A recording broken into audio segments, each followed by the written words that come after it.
the big components were obviously going out and looking at external stakeholder surveys and what people thought of the fire department. And we got some really good feedback on what people thought was positive. We had mostly positive comments, but we also looked at the things that people were concerned about.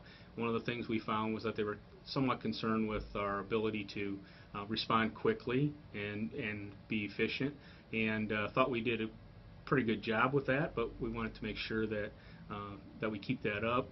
We also looked at what they thought was important, and we knew that EMS and fire responses were important to the public, but we found out that they really were not well informed about our public education and some of our other programming that we offer. So we'll be looking at trying to expand on that. Yeah. Can you tell me a little bit about maybe some of the things the department is doing, has been doing as it relates to response and particularly, I guess, allocation or use of resources when it comes to EMS response ambulances? Right. So a few years ago we went to the paramedic staffed engine companies, and they have paramedic capabilities. So they're the first people typically to arrive at a critical EMS call.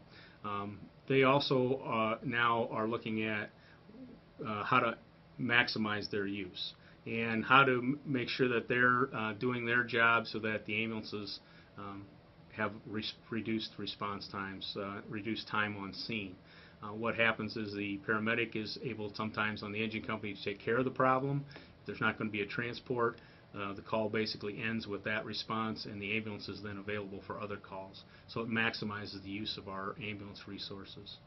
And then can you also talk about automatic alerting, something that you're looking at for this fiscal year? Yeah, the automatic alerting we're kind of excited about. We're looking forward to it. We think that it'll help the dispatchers do a better job of paging to the fire stations and reduce the overall response time. So it reduces the time from when the caller calls 911 until we show up at their address, and it gives us a little bit more of a jump on the call so that we have the dispatcher paging us out sooner in the incident.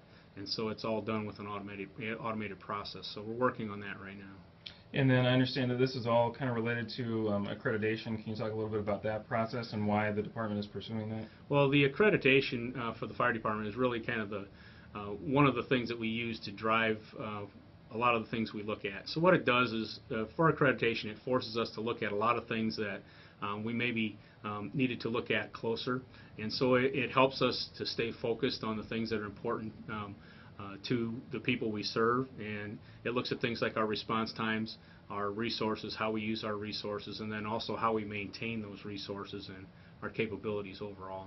Okay. And then, how are response times looking? What is staffing levels, going to look like in the near term? I mean, are you going to kind of maintain the status quo? Our staffing levels, we don't expect them necessarily to change right away. I think what we're doing is trying to figure out all the tweaks to maximizing the staff that we have and the resources that we already have. So we look a lot at things like distribution, where companies are distributed through the city, what companies are available, and how we can get more companies available more of the time. Where the calls are, making sure that companies are available in the areas of town where the highest call volumes are and things like that. Okay, and right now, highest call volumes you're looking at? Well, typically the highest call volumes are towards the east half of the city, downtown area. We do most of our EMS and most of our fire responses are in those areas, especially when you look at, for fires, the serious fires, the fires that take most of our resources. So, a small fire on the west end of town is not obviously going to use the resources that a larger fire would, and most of our larger fires tend to be towards the east half of the city right now.